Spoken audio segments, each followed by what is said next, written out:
प्यारे बच्चों, अभी हमारे सामने यह एक एपरेटस रखा हुआ है। इस एपरेटस को आप लोग नहीं जानते होंगे, लेकिन यह इस एपरेटस को हम लोग लेजी ट्यूब बोलते हैं। क्या बोलते हैं? Lazy tube. अब इसका नाम लेजी ट्यूब क्यों है कि हमारे पास देखिए ये दो मेटल है।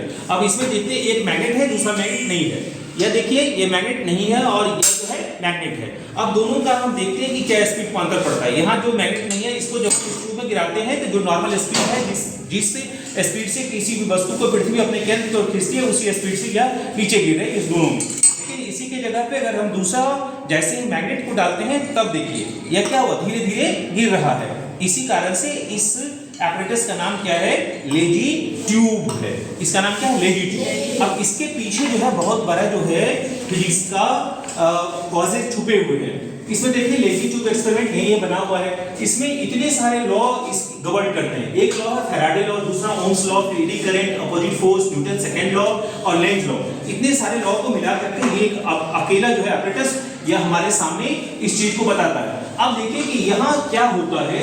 जो फैराडे का जो लॉ है वह कहता है कि अगर जो है बंद परिपथ में जो मैग्नेटिक फ्लक्स है, अगर उस मैग्नेटिक फ्लक्स में परिवर्तन होता है तो उसके चलते इंड्यूस्ड ईएमएफ जो है वो उत्पन्न होता है। उसी को हम एडी करंट के नाम से जानते हैं। किस नाम से जानते हैं? Eddy current. अब जैसे एडी करंट यहाँ उत्पन्न होता है तो उस जगह पे जो मैग्नेटिक फ्लक्स है वह उसका इंड्यूस करंट विरोध करता है। इसी लॉ को हम क्या कहते हैं? लेंज लॉ बोलते हैं। क्या बोलते हैं? Lenz law. इसी को जब हम दिखाते हैं तो यहाँ minus d phi upon dt इससे दिखाते हैं। अब जब यहाँ इस तरह की बातें होंगी, यहाँ अपोजिट फोर्स लग रहा है, मैग्नेटिक जो फ्लक्स है उसका विरोध इंड्यूस करंट कर रहा है, यानी फोर्स लग रहा है। तो फोर्स लग रहा है तो यहाँ क्या होगा?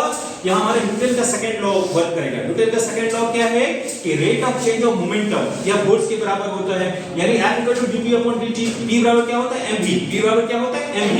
तो यहाँ जब उसको करेंगे तो F = dmv अपॉन dt और फिर ये mv dv upon dt। v upon t क्या होता है? a होता है। v अपॉन t क्या होता है? a। यानी F बराबर क्या होगा? ma। F बराबर ma। यहाँ अगर पूरे चीज को देखेंगे एक और लॉ वर्क करता है, that is known as Ohm's law. Ohm's law क्या होगा कि अगर विभवांतर है, विभवांतर के चलते अगर किसी चालक में धारा प्रवाहित हो रही है तो जो विभवांतर है वह उसमें जो करंट पास हो रहा है उसका डायरेक्ट प्रोपोर्शनल होता है, वो v = I। अब उसके बाद यहाँ इतने लॉ को मिला करके तब जो संपूर्ण बातें आती है वो क्या है कि मैग्नेट हम डालते हैं, मैग्नेटिक गति होगी, उसके बाद मैग्नेटिक फ्लक्स में परिवर्तन होगा, उसके चलते क्या होता है? एडी करंट उत्पन्न होती है। एडी करंट के चलते क्या होगा? मैग्नेटिक फील्ड जो है उसका विरोध होगा और उसके चलते मैग्नेटिक गति का विरोध होता है। जिस कारण से इस लेजी ट्यूब एक्सपेरिमेंट में जब हमने देखा, इसको हमने डाला तो यहाँ इसका स्पीड क्या होता है? कम हो जाता है। तो आज भी हम लोग इसी को आज हम लोगों ने देखा। बहुत बहुत धन्यवाद।